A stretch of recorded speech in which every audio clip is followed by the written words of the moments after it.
Good morning बच्चों। Self study में मैं रवि कुमार प्रजापति आज आपके सामने लेकर आया हूं अपना वीडियो क्लास 11th अकाउंटेंसी का। आज का हमारा जो चैप्टर है वो है अकाउंटिंग इक्वेशन। बहुत ही आसान चैप्टर है। ये सबसे पहला न्यूमेरिकल है हमारा क्लास 11th अकाउंटेंसी के अंदर, तो समझने में आपको बहुत आसानी होगी। इस वीडियो में पूरी उम्मीद है कि आपको ये टॉपिक और ये चैप्टर बिल्कुल अच्छे तरीके से क्लियर हो जाएगा। तो देखते हैं इस चैप्टर में और इस टॉपिक के अंदर क्या क्या चीज़ें हैं। सबसे पहला हम समझते हैं अकाउंटिंग इक्वेशन है क्या। तो जिस तरह से हमने मैथ्स में पढ़ा था LHS equals to RHS, left hand side equal होती है राइट हैंड के साइड, तो इसी तरीके से an accounting equation is a mathematical expression. Accounting equation क्या है? ये एक मैथमेटिकल एक्सप्रेशन है which shows that assets of a firm are equal to the sum of its liabilities and the capital contributed by the owner। तो यहाँ ये clear होता है कि ये एक मैथमेटिकल एक्सप्रेशन है, जैसे हमारा LHS इक्वल टू RHS होता है उसी तरीके से। यहाँ इसको अकाउंट की लैंग्वेज में अगर हम कन्वर्ट करें तो ये होता है assets equals to liabilities plus capital. तो यहाँ आपको ध्यान रखना, assets means total assets of the firm and the total liability of the firm और capital contributed by the owner. तो ये बनता है हमारा अकाउंटिंग इक्वेशन। बस हमें इस इक्वेशन को ध्यान रखना है और इसी पर पूरा हमारा चैप्टर बेस्ड है। इसमें हमें 5 अकाउंट्स को बहुत अच्छे तरीके से समझना है। 3 अकाउंट्स आपको यहाँ नज़र आ रहे हैं। मॉडर्न कॉन्सेप्ट हमें बताता है कि टाइप्स ऑफ अकाउंट, जिनको नहीं पता उनको मैं बता दूं, types of accounts. Modern concept के अकॉर्डिंग हम अकाउंट्स को 5 कैटेगरी में डिवाइड कर सकते हैं, जिसमें पहला है हमारा एसेट्स, दूसरा है हमारा इनकम्स, तीसरा है हमारा एक्सपेंसेस, फोर्थ है हमारा लायबिलिटीज एंड लास्ट है हमारा कैपिटल। तो ये 5 हमारे अकाउंट्स होते हैं मॉडर्न कॉन्सेप्ट के अकॉर्डिंग, जिन्हें हमें इस चैप्टर में समझना है। बहुत ही आसान कॉन्सेप्ट है। ये 5 अगर आपको समझ में आ गए तो आपके लिए चैप्टर बहुत इजी हो जाएगा। अब ये तो हैं अकाउंट्स, इनके अंदर कौन कौन से आइटम आने वाले हैं मैं आपको उन्हें बता देता हूँ, आप उनको नोट डाउन कर लीजिए। तो वो जो हमारे टॉप हैं, सबसे पहला अगर मैं असेट्स की बात करूं, आप लोग अच्छी तरीके से जानते हो असेट्स क्या होती हैं। बिजनेस की सारी असेट्स, सारी संपत्ति जो है वो असेट्स कहलाती हैं। असेट्स के यहाँ मैंने कुछ एग्जांपल यहाँ नेम लिखे हुए हैं, आप समझ सकते हैं। Cash, bank, stock, land, building, plant, machinery, furniture, debtors, bills receivable, investment, prepaid expenses, accrued income. तो ये सारी बिजनेस की असेट्स होती हैं। या मैंने कुछ एग्जांपल्स के लिए लिया है, और भी बहुत सारी होती हैं। ये वो सारी असेट्स हैं जिनका या तो फिजिकल एग्जिस्टेंस है या ये इंटेंजिबल फॉर्म में भी हो सकती हैं, ये दिखाई ना देने वाली फॉर्म में भी हो सकती हैं। लायबिलिटीज के लिए मैंने यहाँ कुछ एग्जांपल लिए हैं। Creditors, bills payable, loan, outstanding expenses, unaccrued income. इसके अलावा एक्सपेंसेज तो यहाँ पे हमारे पास हैं salary paid, commission paid, rent paid, interest paid, wages paid and other expenses. Income और एक्सपेंसेज में बच्चों बहुत बड़ा डिफरेंस नहीं है, बस आपको एक वर्ड से यहाँ समझ में आ जाएगा कि वो इनकम है या एक्सपेंसेज है। अगर हम पे करते हैं, पेड वर्ड आता है तो वो हमारे एक्सपेंसेज हैं। अगर उन्हीं के आगे रिसीव्ड वर्ड लिखा होता है तो वो हमारी इनकम बन जाती हैं। जैसे यहाँ हम देखते हैं कमीशन रिसीव्ड है और यहाँ कमीशन पेड है, यानी हमने कमीशन के लिए अगर पैसा दिया है तो वो हमारे लिए एक्सपेंसेज है, और अगर हमें कमीशन मिल जाता है तो वो हमारी इनकम हो जाती है। तो 4 अकाउंट्स यहाँ हैं, और 5वां हमारा कैपिटल, जो कि बिजनेसमैन के द्वारा बिजनेस में पैसा इन्वेस्ट किया गया, वो हमारी कैपिटल है। तो आप चाहे तो इनको नोट डाउन कर सकते हैं, या आपको अगर याद है तो बहुत अच्छी बात है, एक एक को आप नोट डाउन कर सकते हैं, इनकी हमें ज़रूरत पड़ने वाली है। चलिए तो देखते हैं आगे। ये 5 अकाउंट्स। तो बड़ा सिंपल सा कॉन्सेप्ट है, मैंने आपको बताया था LHS equal to RHS। Account की लैंग्वेज में ऐसे कहा जाता है assets equal to liabilities plus capital. तो दोस्तों मैं आपको एक एग्जांपल के थ्रू इसे बताने जा रहा हूं, आप बहुत आसानी से समझ जाएंगे कि कैसे हमें अकाउंट इक्वेशन को बनाना है। तो यहाँ आपको आपकी स्क्रीन पर एक क्वेश्चन नजर आ रहा है, आप इसे देख सकते हैं। मैंने क्वेश्चन को नोट कर दिया है, सामने देखेंगे आप। तो सबसे पहले नजर आ रहा है ट्रांजैक्शन। यहाँ मैंने अकाउंट इक्वेशन को लिखा हुआ है assets equals to liabilities plus capital. कुछ असेट्स के नाम आप स्टार्टिंग में ही नोट डाउन कर सकते हैं, ये हर क्वेश्चन के अंदर आने वाले हैं। जैसे एक कैश और दूसरा स्टॉक। लायबिलिटीज में हमने लिखा हुआ क्रेडिटर्स और प्लस कैपिटल। ये 4 नाम आपको हर क्वेश्चन के अंदर मिल जाएंगे। तो आप फर्स्ट ऑफ ऑल इन चारों नाम को पहले से ही नोट डाउन कर सकते हैं। बाकी का आप यहाँ स्पेस छोड़ सकते हैं, जैसे जैसे नया नाम आता जाएगा हम यहाँ प्लस करते जाएंगे। या दूसरा तरीका ये है कि हम पूरे क्वेश्चन को एक बार स्टडी कर लें और सारी एसेट्स के नाम यहाँ फाइंड आउट करके नोट डाउन कर सकते हैं। तो जो भी तरीका आपको बेस्ट लगता है आप उसका यूज कर सकते हैं। तो दोस्तों क्वेश्चन मैंने यहाँ आपको नोट करके दे दिया है, आप देख सकते हैं। अब हमें देखना है कि हमें इन ट्रांजेक्शन को, ये जो हमारे ट्रांजेक्शन यहाँ लिखे हुए हैं, इनको हम अकाउंटिंग इक्वेशन में किस तरह से रिप्रेजेंट करते हैं। तो इसके लिए मैं बता दूं, यहाँ आपको प्रेजेंट करने के लिए एक छोटा सा कॉन्सेप्ट आपको ध्यान रखना है। बहुत ज़्यादा बड़ा कॉन्सेप्ट नहीं बता रहा हूँ, एक शॉर्ट ट्रिक्स मैं आपको बताने जा रहा हूँ कि आपको क्या करना है कि जिस व्यक्ति का भी आप ये बिजनेस की एंट्री आप यहाँ रिकॉर्ड करने जा रहे हो, फर्स्ट ऑफ ऑल आपको ये अपने आप को ये अज्यूम करना है कि वो बिजनेस किसी और का नहीं, हम ही वो बिजनेस यहाँ रन कर रहे हैं। क्योंकि ऐसा करने से हमें फीलिंग आएगी बिजनेस की और हम ट्रांजेक्शन को बहुत अच्छे तरीके से नोट डाउन कर पाएंगे।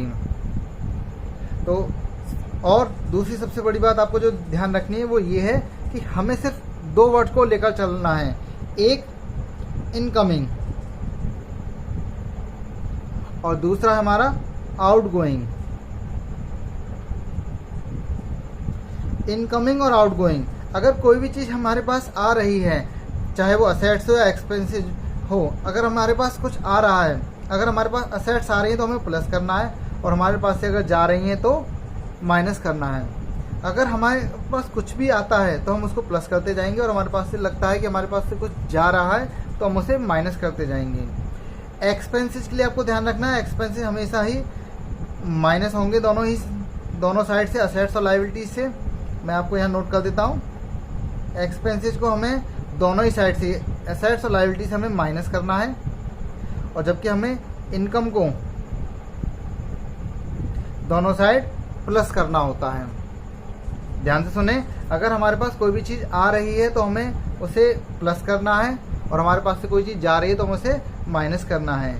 अगर एक्सपेंसेस दिया हुआ है क्वेश्चन के अंदर, तो एक्सपेंसेस का ट्रीटमेंट ये है कि वो दोनों साइड से माइनस होगा, और इनकम का ट्रीटमेंट ये होगा कि वो दोनों साइड में प्लस होगा। इसके बाद बचते हमारा कैपिटल, वो हम आपको देखो इस एग्जाम्पल में समझाएंगे। तो चलो स्टार्ट करते हैं। सबसे पहला जो हमारा ट्रांजेक्शन है वो है started business with cash rupees 1,50,000। तो हमने जो अपने बिजनेस की शुरुआत की है वो 1,50,000 रुपये से की है। तो अब हम इसे इसमें किस तरीके से शो करेंगे, तो हमने अपने बिजनेस में जो पैसा इन्वेस्ट किया है वो है 1,50,000। तो हमारे बिजनेस में जो कैश है वो इस समय 1,50,000 है, और हमारे बिजनेस की जो वैल्यू होगी इस समय वो होगी 1,50,000, यानी बिजनेस की जो कैपिटल होगी वो 1,50,000। तो ये हमारी इक्वेशन इक्वल हो चुकी है। बाकी सभी जगह पर आप 0 प्लेस कर सकते हैं, नहीं भी करेंगे तो भी चल जाएगा। तो ये हमारा इक्वेशन है, दोनों साइड हमारे इक्वल नज़र आ रही हैं। फिर से समझा दूं, हमने बिजनेस में 1.5 लाख रुपये इन्वेस्ट किया था, तो कैश हमारे पास 1.5 लाख रुपये का है, और जितना पैसा हम बिजनेस के अंदर इन्वेस्ट करते हैं वो हमारी कैपिटल हो जाता है। तो हमारा जो कैपिटल है वो 1,50,000 हो गया। अब हम सेकंड ट्रांजेक्शन देखते हैं, कैश परचेज ऑफ गुड्स ₹60,000। हमने 60,000 रुपये का गुड्स परचेज किया है। तो यहाँ पर हमें सिर्फ इतना सोचना है कि हमारा इनकमिंग क्या है और आउटगोइंग क्या है। तो अगर हमने गुड्स परचेज किया है तो हमारे पास स्टॉक आएगा, है ना बच्चों। जब हम गुड्स खरीदेंगे तो हमारे पास 2 हैंड होते हैं, एक लेने के लिए और एक देने के लिए। तो सबसे बड़ी बात हमें ये सोचना हमारे पास आया क्या, तो हमारे पास स्टॉक आया है, परचेज गुड्स को हम स्टॉक लिखते हैं। तो 60,000 का स्टॉक हमारे पास आ चुका है और हमारे पास से गया क्या है, कैश। हमने गुड्स परचेज किया तो रुपया चला गया, तो हम 60,000 कैश में से माइनस कर देंगे। तो इस तरह से देखिए हमारी इक्वेशन बराबर हो गई, क्योंकि प्लस और माइनस दोनों असेट साइड में हो गया है। तो ये हमारी इक्वेशन बराबर हो चुकी है, बाकी सभी जगह पर हम 0 प्लेस कर देंगे। अब इसके बाद क्या करना है, हमें न्यू इक्वेशन बनानी है, यानी हम इन दोनों इक्वेशन को प्लस कर देंगे। तो हमारा आंसर होगा 1,50,000 में से हम 60,000 माइनस करेंगे, तो ये हो गया हमारा 90,000 प्लस ये 60,000 है। इधर का टोटल करें तो लायबिलिटी यानी क्रेडिटर हमारे पास 0 है और कैपिटल हमारे पास 1,50,000 है। तो हमारी इक्वेशन एकदम बराबर है, इक्वल है। अब हम आगे चलते हैं नेक्स्ट ट्रांजेक्शन की तरफ। Furniture purchase from messrs strange furniture for ₹20,000। हमने यहाँ 20,000 रुपये का फर्नीचर खरीदा है, लेकिन यहाँ पर आपको एक बात नोटिस करनी होगी कि यहाँ हमने जिससे खरीदा है उसका नाम यहाँ दिया हुआ है। और आपको ये हमेशा ध्यान रखना है कि अगर हमने जिससे खरीदा उसका नाम अगर हमें दिया हुआ है क्वेश्चन के अंदर, तो इसका हमें ये अज्यूम करना है कि वो जो ट्रांजेक्शन है वो कैश ट्रांजेक्शन नहीं है, ये हमारा नॉन कैश ट्रांजेक्शन है। ये आपको ध्यान रखना, अगर कभी भी नाम आता है तो वो हमारा नॉन कैश ट्रांजेक्शन होगा, यानी कि हमने गुड्स तो परचेज किया, हमने कुछ खरीदा तो सही, लेकिन हमारे पास से कुछ गया नहीं। तो अभी हमने यहाँ पर खरीदा है फर्नीचर, तो फर्नीचर को कभी स्टॉक में नहीं लिखा जाता है, स्टॉक में हमेशा केवल हम गुड्स को यूज करते हैं। तो फर्नीचर हमारी फिक्स असेट्स है, जितनी भी फिक्स असेट्स होंगी हम उनका नाम अलग से नोट करेंगे। तो यहाँ हमारे पास फर्नीचर आ गया,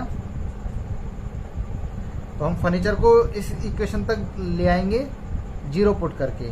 तो ये अभी हमारे पास न्यू इक्वेशन तक हमारे पास फर्नीचर 0 है, लेकिन थर्ड इक्वेशन में हमने फर्नीचर खरीदा है 20,000 का, तो हम फर्नीचर वाले कॉलम में 20,000 प्लस कर देंगे। बट हमारे पास से गया तो कुछ भी नहीं, क्योंकि हमने गुड्स को उधार खरीदा है, फर्नीचर को उधार खरीदा है। तो अभी क्या होगा, हमारे ऊपर एक तरह से सिंपल लैंग्वेज में कहें तो 20,000 रुपये का कर्ज बढ़ गया, अकाउंट की लैंग्वेज में कहें तो 20,000 की हमारी लायबिलिटीज इंक्रीज हो गई है। तो अभी हमें इसे क्या करना है, 20,000 को क्रेडिटर में नोट डाउन करना है।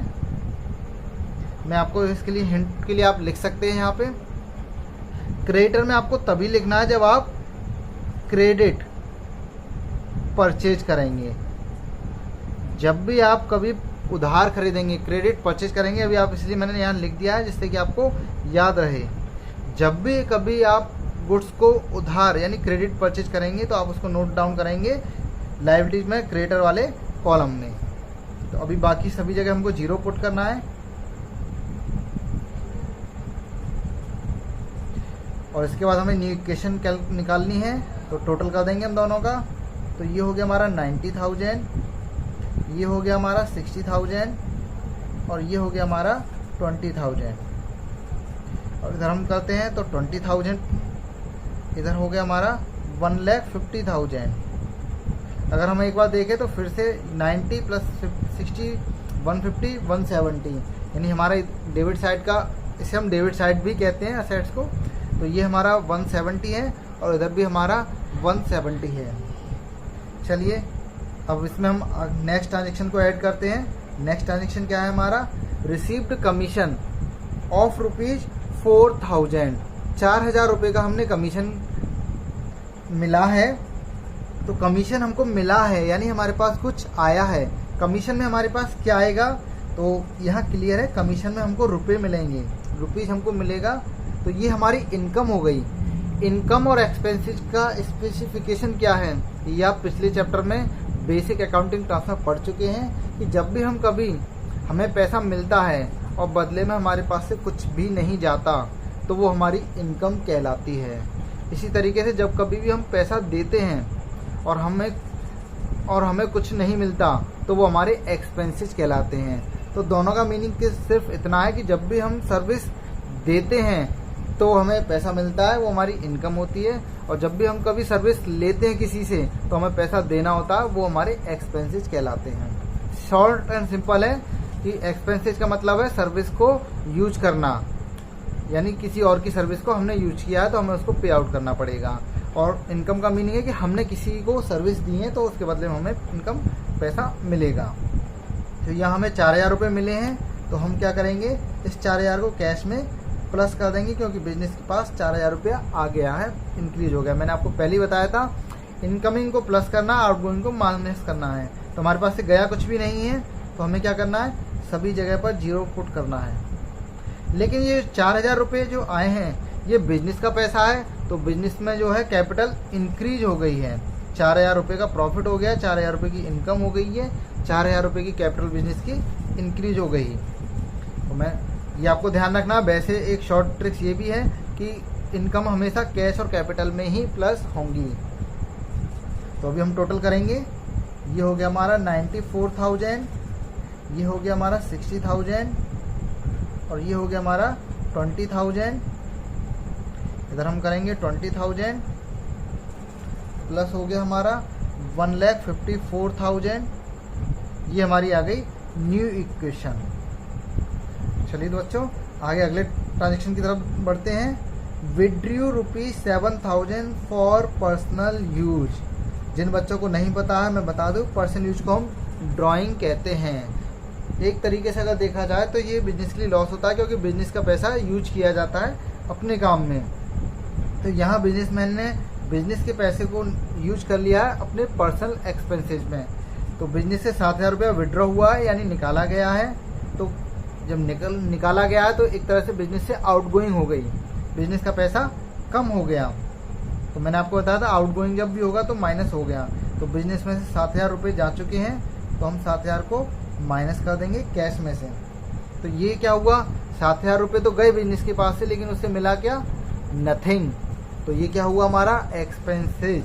और मैंने आपको बताया था एक्सपेंसेज को हमें दोनों साइड से माइनस करना होता है। तो बाकी की जगह पर हम 0 पुट करेंगे और इस 7,000 को लास्ट में माइनस कर देंगे कैपिटल में से। जिस तरह से हमने इनकम को कैपिटल में प्लस किया था उसी तरीके से हम एक्सपेंसेज को कैपिटल में से माइनस कर देंगे। तो हमारा आंसर आएगा 87,000 प्लस 60,000। ये हमारी न्यू इक्वेशन बन रही है। 20,000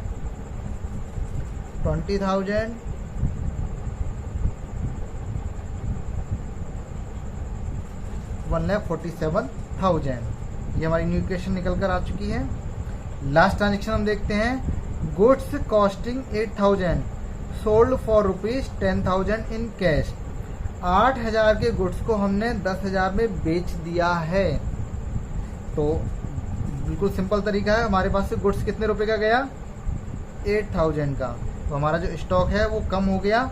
मैंने बताया था आउटगोइंग माइनस होगी, तो गुड्स जा रहा है 8,000 का। तो हमारे पास आ क्या रहा है, हमारे पास जो आने वाली चीज़ है वो है कैश। तो हमारे पास कैश आया है कितने रुपए का, 10,000 का कैश आ गया। गुड्स गया हमारे पास से 8,000 का, कैश आ गया हमारे पास 10,000 का। तो इस ट्रांजेक्शन में हमें जो ओवरऑल अगर हम देखें तो हमें 2,000 का प्रॉफिट हुआ है। तो हम इस प्रॉफिट को क्या करेंगे, ये प्रॉफिट बिजनेस का है तो बिजनेस का पैसा बढ़ रहा है, बिजनेस की कैपिटल बढ़ रही है, तो हम इस 2,000 को कैपिटल में प्लस कर देंगे और बाकी सभी जगह पर हम 0 पुट कर देंगे। तो अभी हमारी जो निकलेगी वो फाइनल इक्वेशन होगी, क्योंकि सारे ट्रांजेक्शन हमने यूज कर लिए हैं। अभी हम टोटल करते हैं। तो ये हो गया हमारा 97,000, ये हो गया हमारा 8,000 हमने माइनस किया तो ये निकल कर आ गया हमारा 52,000। ये हो गया हमारा 20,000, अगर इसको हम प्लस करें तो 20,000, इसको प्लस करें तो ये हो गया हमारा 1,49,000। तो इस तरह से हमारी फाइनल इक्वेशन कंप्लीट हो गई। एक बार और हम इनका टोटल कर दें तो ये हो गया हमारा 1,69,000। इधर का भी हम टोटल करें तो ये हो गया हमारा 1,69,000। तो इस तरह से बच्चों आपने देखा assets equals to liabilities plus capital, दोनों साइड्स हमारी बराबर हैं और ये बराबर ही शो करता है कि हमारी जो अकाउंटिंग इक्वेशन है वो एकदम करेक्ट है। बच्चों आपको समझ में आया अकाउंटिंग इक्वेशन कैसे बनाया जाता है, बहुत ही सिंपल है। मैं एक बार फिर से एक शॉर्ट में आपको बताता हूँ, एक समरी बता देता हूँ कि आपको कुछ भी नहीं करना है, आपको सिर्फ ये ध्यान रखना है कि इनकमिंग और आउटगोइंग क्या है, हमारे पास क्या आ रहा है और हमारे पास से क्या जा रहा है, बस इतना ही आपको ध्यान रखना है। सेकंड, मैंने आपको बताया था कि जब भी आप क्रेडिट परचेज करेंगे तो आप क्रेडिट टर्म में रिकॉर्ड करेंगे। इसका अपोजिट अगर हम क्रेडिट सेल करते हैं तो यहाँ हम डेटर का कॉलम बनाएंगे और हम उसमें रिकॉर्ड करेंगे। अगर एक्सपेंसेस दिया है क्वेश्चन में तो हम कैश में से और कैपिटल में से माइनस करेंगे, और अगर इनकम है तो कैश में और कैपिटल में हम उसको प्लस कर देंगे। बच्चों यहाँ पर आकर हमारा टॉपिक कंप्लीट हो जाता है। नेक्स्ट वीडियो में हम मिलेंगे नेक्स्ट क्वेश्चन के साथ और कुछ नेक्स्ट नए टॉपिक के साथ। तो बाय बाय बच्चों, फिर मिलते हैं जल्दी नेक्स्ट वीडियो के साथ। Thank you everyone for watching the video.